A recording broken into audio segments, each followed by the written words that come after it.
During my sister's wedding ceremony, my father-in-law suddenly said, "To be honest, both my wife and I wish this marriage never happened. We'd end it right now if we could." He looked at me and my sister with a sneer and added, "You're beneath us." My sister, who was in her wedding dress, started to cry.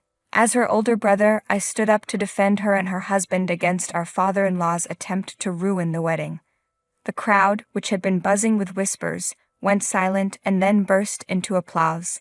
My name is Robert Smith. I'm 30 years old and single. I currently run a small family-owned lunch shop. When I was in college, my parents died in a car accident, so I decided to drop out and take over the family business. I moved back home to live with my sister Emily, who is 6 years younger than me, while I ran the lunch shop. I wanted to become a public servant in the future, but I needed to focus on supporting myself and my sister. Fortunately, my parents left detailed notebooks about the lunch business, including ingredient quantities, recipes, and cost calculations. My father's rough notes were neatly transcribed by my mother, who had beautiful handwriting. Our shop sign, "Smith's Packed Lunch," was handwritten by my mother, adding a personal touch. She always taught me, "Your writing reflects your heart, Robert. Let's make sure you write beautifully." Even though we live in a digital age, I've always cherished handwritten letters. Emily, influenced by me, also had beautiful handwriting. The small 5-square-meter shop and the handwritten recipes are precious assets left by my parents. With the help of loyal part-time workers, I learned how to make the packed lunches. I even earned a culinary license while working. Emily often helped me, which was a great relief. When I was 24 and Emily was 18, she said, "Robert, after I graduate, I'll help you with the shop." I replied, "No, you don't have to push yourself. I'll manage somehow. You should do what you want, Emily." Emily responded, "If I can choose, making packed lunches is what I want to do right now." After graduating from high school, Emily immediately started helping with the family business, for which I was truly grateful. With her help, I began developing original menus. I analyzed what was selling well, refined each packed lunch, reduced the number of items, and focused on a lineup of key products. "Robert, the fried chicken is selling like crazy recently. I modified Dad and Mom's recipe. It's a garlic and ginger sauce flavor that appeals to local tastes.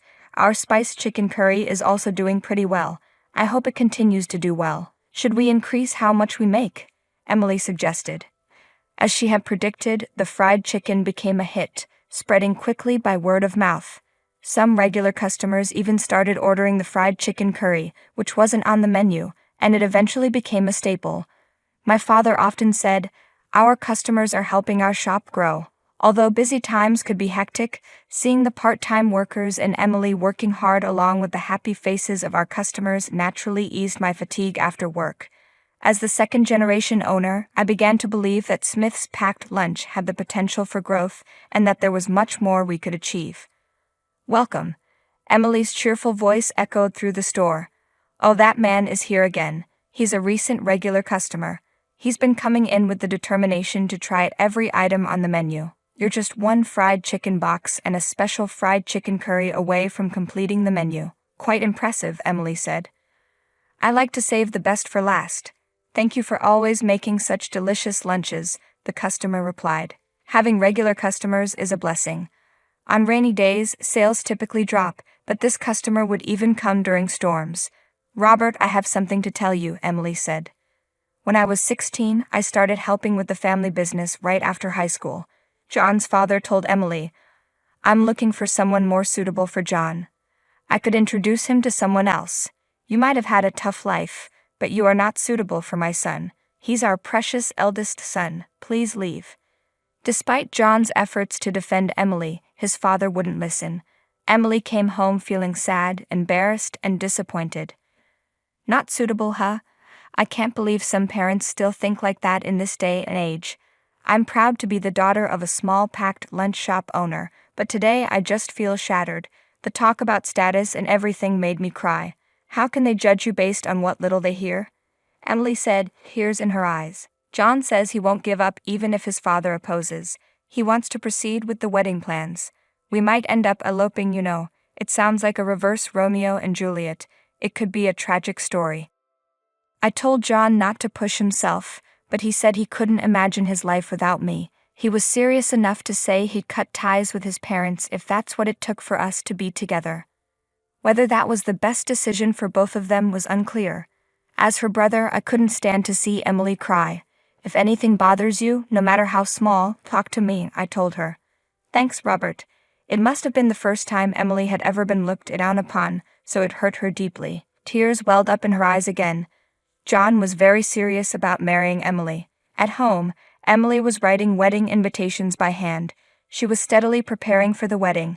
It's their life after all, I thought, feeling like there was no room for me to intervene. Meanwhile, I was working on promoting the shop using a website and social media, even though I wasn't very familiar with computers and phones.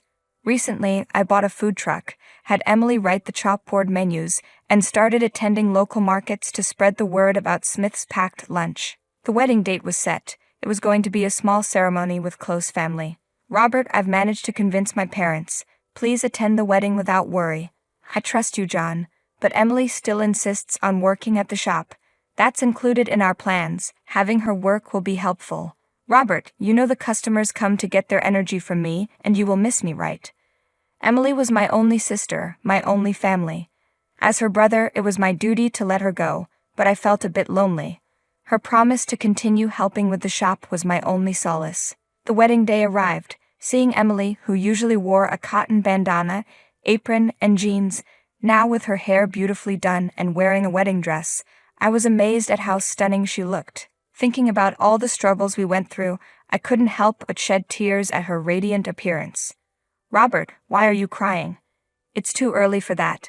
We're just getting started. Oh, it's just dust in my eye. Ouch. I should take some pictures. I took out my rarely used DSLR camera and captured Emily from various angles. I must have clicked the shutter about 50 times. These photos would be precious memories of our time together. Robert, you're such a kind person. Thank you for everything. Please continue to support me. In truth, those words of gratitude were likely meant for our late parents. Ever since I dropped out of college, I've been a stand-in parent for Emily. I hoped I managed that role well enough. Overwhelmed by Emily's thanks, I turned away and cried. The ceremony proceeded as planned. The bride and groom sat at their seats, looking at us with a mix of shyness and happiness. It was time for the father of the groom's speech. Although John's father had initially opposed the marriage, John assured me he had convinced his father. Good day, everyone. I am Sam Thompson, the father of the groom, John. On this auspicious day, I thought as I watched the groom's father, I feel like I've seen that man somewhere before. He seemed accustomed to public speaking and was adept at holding the audience's attention. His speech was written on a long, vertically folded piece of paper, suggesting it would be lengthy. I expected it to be a heartfelt speech that would make the bride and groom happy. As I was saying, I run a food manufacturing company and plan to pass it on to my eldest son, John. He spoke about his company, how he had raised John with care, and his desire for John to inherit the business. This meant Emily's future would be secure. However, as the speech continued, it took a strange turn. I heard the bride's parents passed away early, and she's had a tough life as the daughter of a small packed lunch shop owner. In contrast, John graduated from graduate school and is set to become an elite. This is the very definition of disparity. Is this kind of misfortune acceptable? Frankly, both my wife and I wish this marriage never happened. We want it annulled immediately. The room began to buzz. The groom's father placed the letter on the bride and groom's table, as if to say, "Take this." A wedding speech that proposed breaking off the marriage. This wedding was orchestrated to humiliate us siblings. Emily was in tears, and John got furious at his father's selfishness, and stood up abruptly. I also stood up, seeing this, and signaled John to calm down.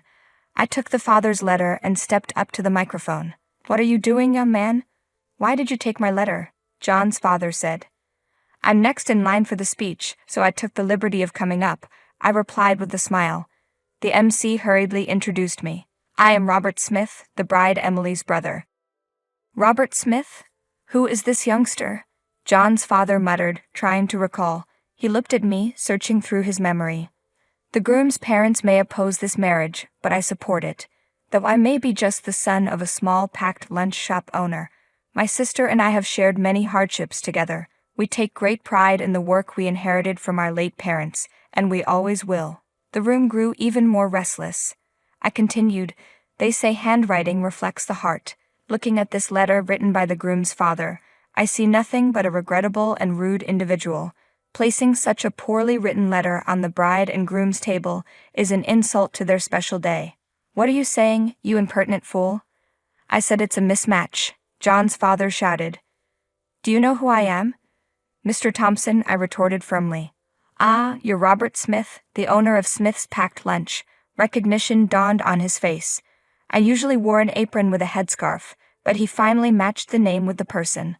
"Regardless of what you say, even if this marriage seems like a modern-day Romeo and Juliet, I will support and watch over John and Emily as a brother and brother-in-law. Thank you for listening." The previously buzzing room fell silent and then erupted in applause. After the ceremony, John's father hurried over to me. "I didn't realize you were the owner of Smith's Packed Lunch. I sincerely apologize for my rudeness. I'm just the son of a packed lunch shop owner. I understand your point clearly." The father had once visited our shop with his executive, proposing to turn our popular fried chicken into a frozen food product and even expand into a chain of fried chicken specialty stores. It was a pivotal project for their company, and I had been on the verge of signing the contract, impressed by how much they valued my recipe.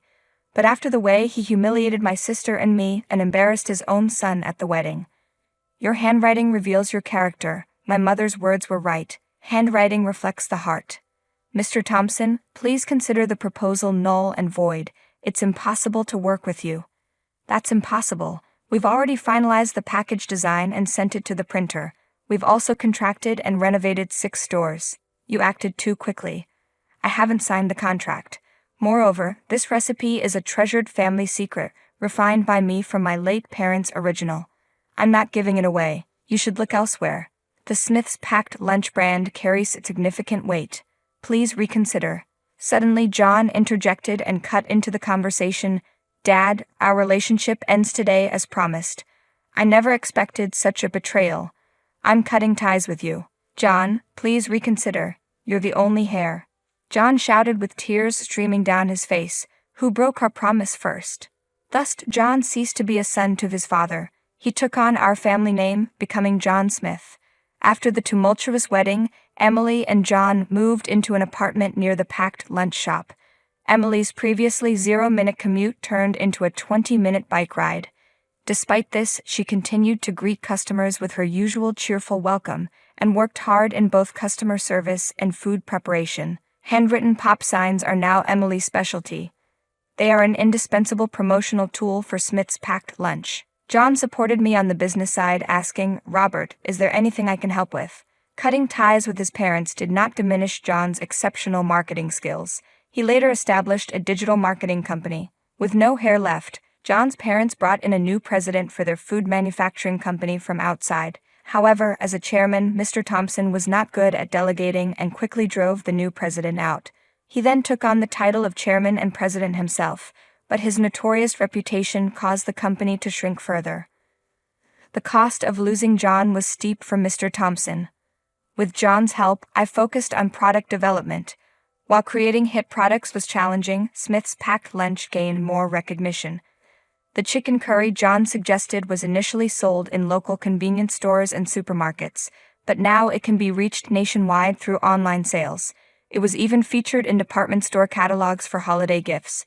It felt like a small stone causing ripples in a pond, expanding slowly but surely. What our late parents built was now blossoming. One day, a woman came for an interview. She was a year older than me. I looked over the resume, and the handwriting on the resume was excellent.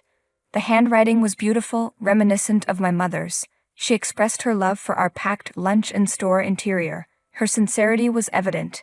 Emily vouched for her meticulous customer service and work ethic.